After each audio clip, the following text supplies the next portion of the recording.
very much, Wendy, for the wonderful introduction. I'm certainly no academic. I am a practitioner with the child in my heart, and it is from this perspective that I have prepared tonight's presentation. For me, the question always is what it will be like for the children. And coming to Bloom yesterday, I could see that the children had everything I would wish for my little granddaughter to experience. Unfortunately, she's in England, and this is Sarajevo. But even so, achieving something like this in this part of the world is just a tremendous achievement. And I must congratulate each one of you because you now are working as a team. And no school will flourish without its leader, but also with the team who feels supported, nurtured, and willing to give. So it is in this spirit that I'm going to reflect on what it means to me, and hopefully a little bit to you, to educate for wholeness. Since I am a Montessorian, it is difficult for me not to make some references to my Montessori practice. But the main purpose is to look at the child in its entirety and look at education in wider context. Montessori pedagogy may be my tool, but there might be of you in the audience who have different pedagogies, yet we are all drawn together by the child. And it is not for nothing that Montessori education started by Montessori learning from the child. And I hope that you will continue to learn from the child as you grow on your learning journey about yourselves, about education, and about children. Sorry, I'm going to go backwards because I would like you to think about what education means to you, because each one of us has got a slightly different perspective. But what it is that you would like to give your children, what it is that you think is important. We are living at a time of tremendous change, and education will not be what it is today, 30 years on. Technology will bring new perspectives. It will make education available to many, many more millions of young children in the world. But what will be the quality of that education? And will the spirit of the human being survive through the process of technology? There is always a price to pay for progress, yet we cannot stop it. So please ponder for a moment what it is that you would like to think education to be, or how would you define education to the parents with whom you work, or to your families as you are choosing a school for your children.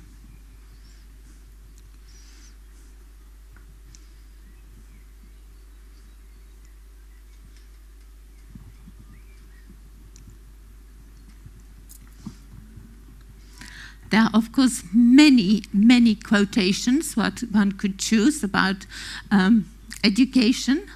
I have chosen some which represent some of the ideas I have about education, and that is, do not confine your children to your own learning, for they were born in another time. And that at this moment in time, this is incredibly relevant, because the time doesn't stand still. Education is not preparation for life, it is life itself. And again, interesting perspective from the middle of the 20th century. The one that I love is what we learn with pleasure, we will never forget. And I hope that that motto will resonate through all the Bloom's learning for many, many years to come. And then, of course, I had to include something from Montessori, where she says, education demands provision of an environment in which he can develop the powers given to him by nature. Now, for Montessori, the preparation of the environment is absolutely fundamental to the freedom that we give the child to access learning. And I hope that you have appreciated the attention to detail with which the environment has been prepared at the Bloom School, not only inside, but also outside. There is an organic element of learning that vibrates through the whole building and its surroundings. And I would like to finish a quote by Nelson Mandela, because for Montessori, education was also a powerful tool which would lead to change. She saw the child as an advocate of the future. She saw the child as the bearer of a possibility of future peace. And it is towards this aim that I hope we all educate our children to grow in loving, harmonious communities with personal integrity. So, we all believe that education begins at birth, and it is my vested interest in my granddaughter that is only 6 weeks old on that picture. I hope that she has already begun to learn about the love that surrounds her, because without that love, we couldn't progress. And when I was considering what it really means to be a whole person, I went to quite an old-fashioned definition. I looked at the domains of learning: the affective, the psychomotor, and the cognitive. Montessori herself has not written extensively about the affective elements of learning. She was very, very interested in the way how we learn through movements. And freedom to move is at the heart of every learning environment we prepare for the children.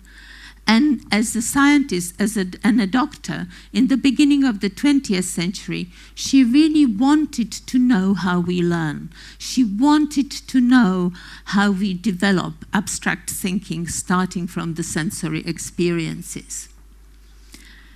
The affective domain is represented in Montessori education through the enormous opportunities for independence that we give the children, because it's the independence which gives them the sense of self and the sense of power that each one of us has within ourselves by being able to do things for ourselves.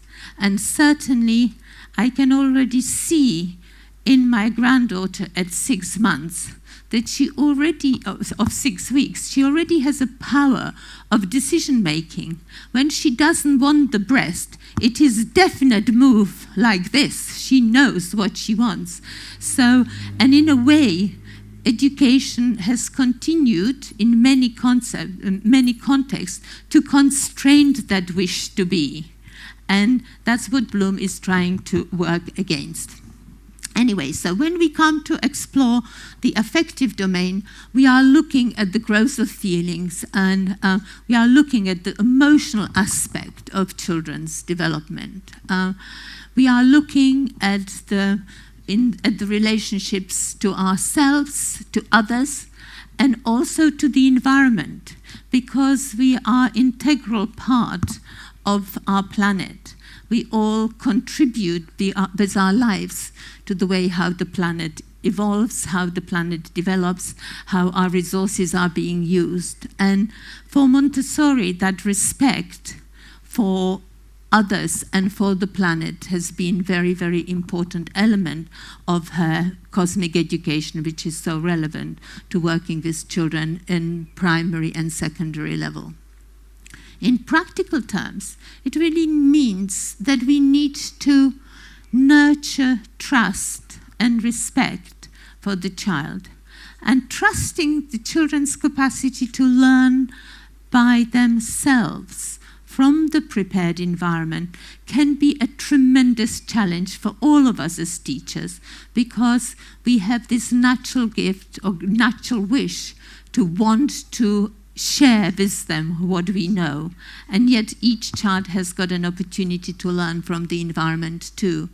And respecting the child's voice is incredibly difficult, particularly when the child's voice is not necessarily something that we want to hear, but it needs to be heard in order to nurture that whole person.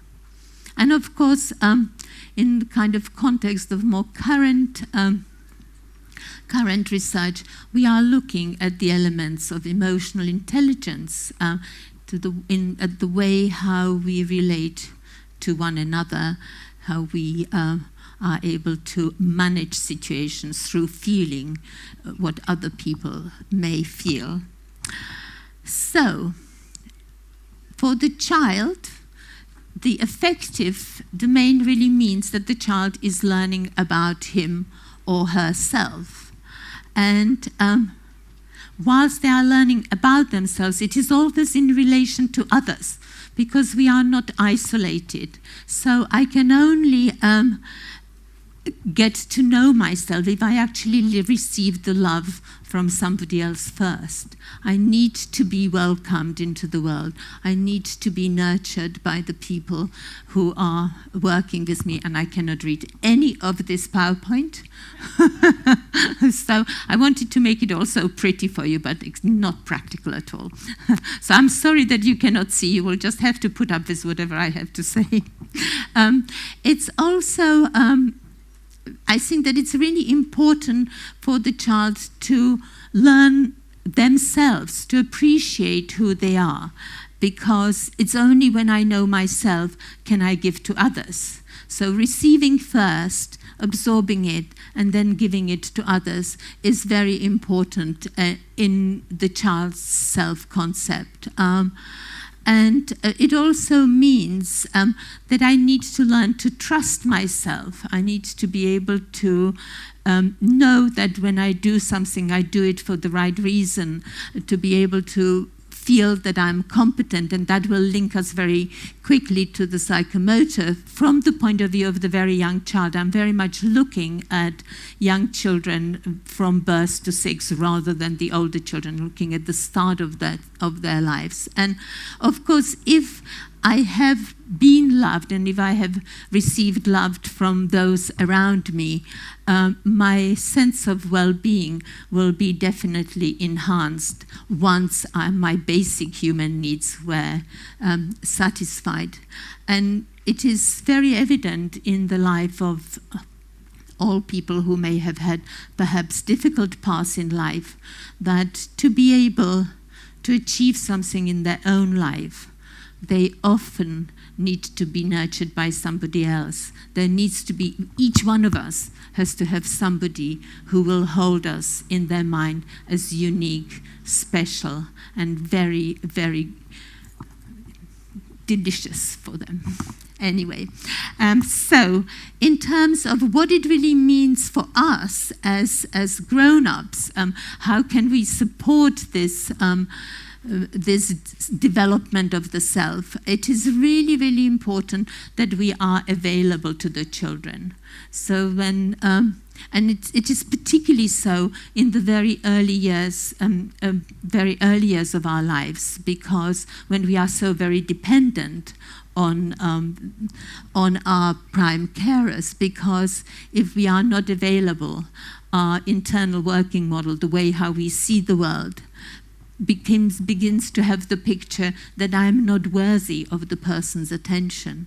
It also means that we need to be consistent with the provision that we give to the children, so that the children can appreciate and can expect certain things that will happen. And initially, the consistency is in the way how we put them in the bath, how we change their nappy, in the way how we offer the breast or the bottle. But as the children come to the nursery, the consistency is in our expectation that they will put things back because it's for other people to be used, but also in the expectation that we will always prepare most beautiful environment we can. Because from your point of view as teachers, if the environment is not beautiful, the message that you are giving to the children, well, I really didn't care. Because your love and your respect for the children goes through the way how you make the classroom ready, how you put the flowers on the table, how you organize the learning resources. And that, in a way, takes time, and it takes consideration, and it is your way of showing the children that you hold them in mind. Or you can show them when a child asks you about a book and you cannot find it, and you bring it the next day. They remember. It makes it, you are making that very special connection with the child. So sharing in the children's interests, giving them opportunities to be independent. And those of you who have ever worked with toddlers will know how challenging that independence of the 18-month-old is, because they do want to do everything on their own, but it takes a very long time, it is incredibly messy, and it's not always efficient. But it is the sense of achievement that the children will get from it is quite incredible. Anyway, I hope that all these qualities that are present in your daily work with children will really make the child believe that they are unique, and even though you may have 30 other children to look after, that they will know that you know something special about them that you are holding in your heart. When we look at the psychomotor domain, that's probably the one area where Montessori was incredibly progressive in her day, because she was one of the first people who said that children cannot learn without doing. And again, it's so relevant to the early years nowadays, because your 3-year-olds would not be sitting politely and listening to me, just as you are now. They would be poking each other, somebody would be already under the table, somebody would have been outside to see what other things are there. So being able to move and learn through movement is really, really fundamental. And from Montessori's point of view, that a capacity to move, to explore the natural environment, to explore objects in the environment, to become competent in the way how I manage my body is important, because for her that is the route, that is the path to being, to learning. For her, the hand is really the tool to the mind, and that will link us with the cognitive domain. But the motto, "Help me to do it by myself," is probably the best known quotation from Montessori, and it is very powerful for those of us who work with toddlers. In terms of what it means to attain physical competence from very, very early on, the children need to be able to free to move. The baby that is constrained in reins, the baby that is constrained in a basket, in all these wonderful plastic things that they produce these days that will help them to walk and they will help them to swing, all those kind of things that are commercially produced, to some extent constrained their movement. The baby needs to be able to slither on the ground. They need to be able to roll over. They need to be able to do what they need to do initially to coordinate their movements. And that kind of freedom is really, really essential. And once they have the freedom from unintentional movements, they will become intentional, and they will begin to choose things for themselves, and they will repeat the movements in order to become well experienced. So the toddler who is putting his or her shoes on for the first time may not be able to do it, or they will be really struggling, and it will take very, very long time, but they will manage it once, and they will manage it again, and they will then become very good at it, and they will help somebody else to do it. And that kind of skill of being able to do things for myself is one of the key elements which in the first 3 years of life really, really supports the child's sense of self and sense of a personal competence. But of course, to have that freedom, the child needs to be able to take time and they need to have space because their actions are not very efficient. And then they can do something like sweeping. Boys just love sweeping forever and ever and ever. It is a very, very good distraction when somebody suggests that they should be doing something slightly different, such as looking at the letters or perhaps writing some numbers down. Suddenly sweeping becomes a very important aspect of their freedom of movement in the classroom. But all these freedoms will hopefully, if delivered to the children in an appropriate way, will give them opportunities to take risks. And that's what you want them to be able to do. You want them to be able to do things on their own in order to become competent. And my moment of joy came today when we went to the Waldorf kindergarten and there were 2 girls high up in a tree, no adult around. And they were there for just 10 minutes, perfectly happy. And in a while, another child climbed another tree. I promise you, this would not have happened in England in a nursery for anything because of all the safeguarding we need to take into consideration. But those children were so happy. They were so fulfilled to be so high up and to be able to see all these visitors who were coming being higher than the visitors themselves was such a sense of achievement. It was such a sense of moment of, in a way, victory for them, I felt. Or maybe I just felt it was victory for me to be able to see it. Who knows?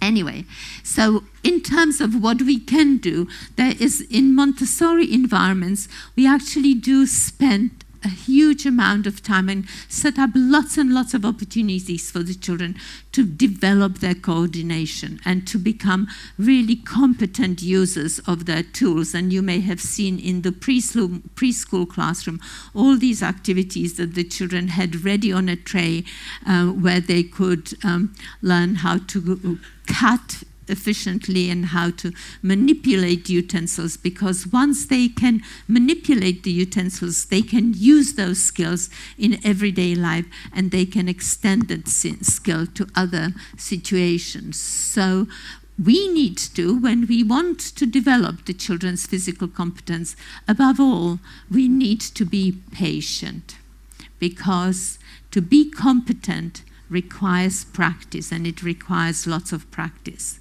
And if we are judgmental as to the children's efforts at being competent, it becomes very detrimental to their sense of self and how they perceive their capacity to do something.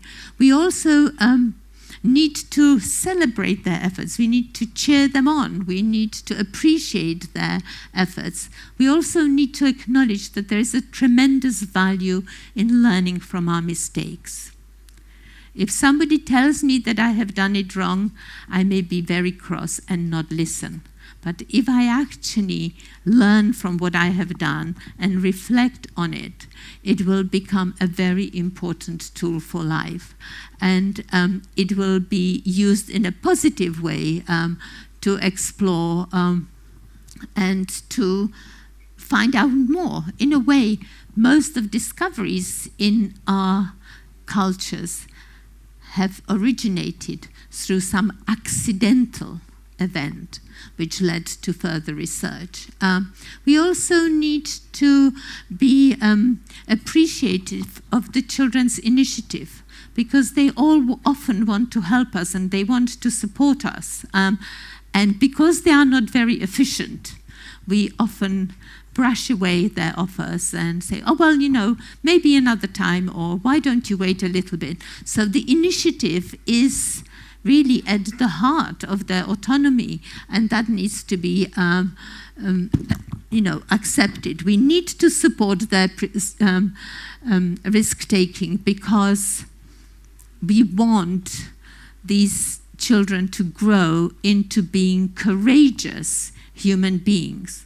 I think that courage is one of the qualities that we really need as we go forward, because society seems to be so very conditioned to agreeing with what is happening, and some of the political things that are happening currently are very much a reflection of not necessarily courage, but a revolt. But to make the revolt make better, we will need to be courageous to stand by our values. Anyway, so in the Montessori dialogue about what environments to prepare for children and how to support their learning, the affective and psychomotor go together, and they guide the child towards learning through their hands, through manipulation, and we encourage the children to explore, investigate in order to be creative. This is one area where Montessori used to be criticized quite significantly in the past, and in the training that I have been involved in, that has been the one thread that we have tried to explore and encourage with the students who work with us, because creativity is the biggest gift we have got, and it is the one thing that makes us different from the other creatures in the animal kingdom, and we need to encourage the children towards that capacity. And I hope that when you go to Deb's session tomorrow, you will explore some of these things from a different context, and I hope you will get some really good ideas of what to take to your classrooms and how to make it work.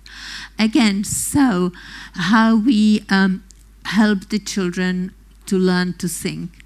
We begin by exploring the natural environment, so having contact with real objects, having contact with the garden, having contact with animals is a very, very important beginning. And of course, that kind of exploration also nurtures the children's senses, and for Montessori, the practical elements of being independent and learning through one's senses is at the heart. It is the foundation of the children's learning. So being able to explore the natural environment and smell it and feel it and taste it is very, very much at the heart of what may become the creative process a little bit later on.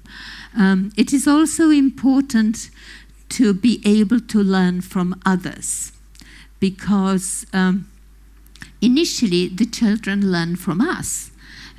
You know that they so very much like to imitate what you do. Often you see yourself mirrored in the children's movements, but they learn tremendous amount from each other.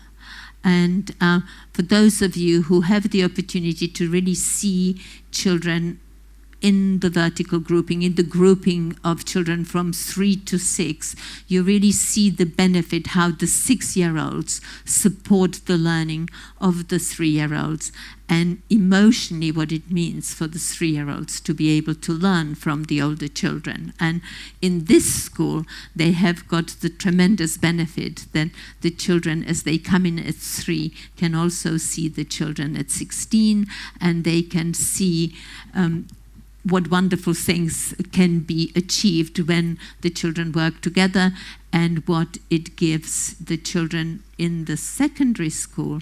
It really means that they learn about care, about nurture, about the pace of the younger children, what it means to be able to give to the younger children so that they can achieve. All these elements are incredibly important in terms of learning from one another. We, of course, learn tremendous amount from our mistakes, and it would be really, really good if the children did have a freedom of being judged. We as adults are very quick to make a little remark about something or other that the child has done, which is not particularly complimentary.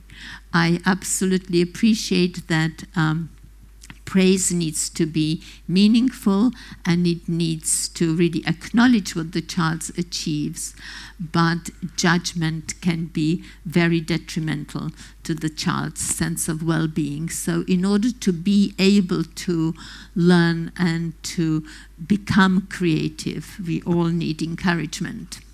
And how can we support it in the Montessori context? The Montessori context will be always first by preparing the environment. And that is something that is also an important element of the Waldorf approach, and it is an incredibly important element of the Reggio approach, but the three environments look very different. And it is always inspiring to see what one can take and use from the different approaches. It is also important that we continue to seed the children's learning, that we continue to note their interests, that we continue to provide them with complementary ideas to what they want to do, so that dialogue between the adult and the child in the process of learning has become more and more important as we have progressed through the Montessori education, because we need to be able to share ideas and move the children, or not necessarily move them in their ideas, but really find out what they know and then be able to grow together. There's a tremendous opportunity for us to learn from the children too. It's not that the children learn from us. They see things in very different ways. And we also need to be able to give them opportunities to create things that can be sometimes dangerous. And I have chosen this particular example of children building a very tall tower, because in Montessori context, this is a very daring thing. It's probably as daring in Montessori context as the children climbing the tree in the Waldorf school. So it gives you some kind of idea about the two different approaches. But I think in terms of creative thinking, giving the children opportunities to try some new things is very, very important, because what we have seen in the performance of the young people before my presentation, we wouldn't have been able to see if they had created or if they were asked to create in a much more constrained environment. That was very much a free expression of who they were, how they felt, and they have expressed it so meaningfully for us. And I felt it was an incredibly brave presentation, because it also exposed some of their inner fears and some of their anxieties, which are so very, adolescence is so fraught with those feelings. So to be able to express it is a very, very positive element of their learning. Anyway, despite the criticism of Montessori that we are too pragmatic, that we look at too much at how the child thinks and how the child learns, in the last set of lectures that Montessori gave in London in 1946, she definitely acknowledged the children's tremendous power to learn and to understand, and capacity to grapple with really complex ideas. And the Reggio practice certainly demonstrates through the documentation that they have done that young children can manage really, really abstract ideas and represent them. That's very admirable. And these seeds, we begin to see this capacity in the years between 3 and 6. We also begin to see the pleasure that the children have when they begin to create. And of course, none of this would be possible without our tremendous gift of imagination. And it is, I think, that the whole school here represents the imagination and creativity of the leadership, of the staff, but above all, of the children who are learning from it. And so, why would we want to give such a holistic child to the children that we are working with? We want to nurture the spirit of the child. And again, for each one of you, the spirit will mean something different, but it is the whole, everything that we are. We want to give them the opportunity for holistic learning so that they develop positive self-image. They develop can-do attitude, can develop feelings of I want to know. They hopefully will be resilient. They will learn to self-regulate, and they will have courage to take risks. And these are the qualities that I believe young people need if they are going to go and build the 21st century for the future generations. Oh, sorry.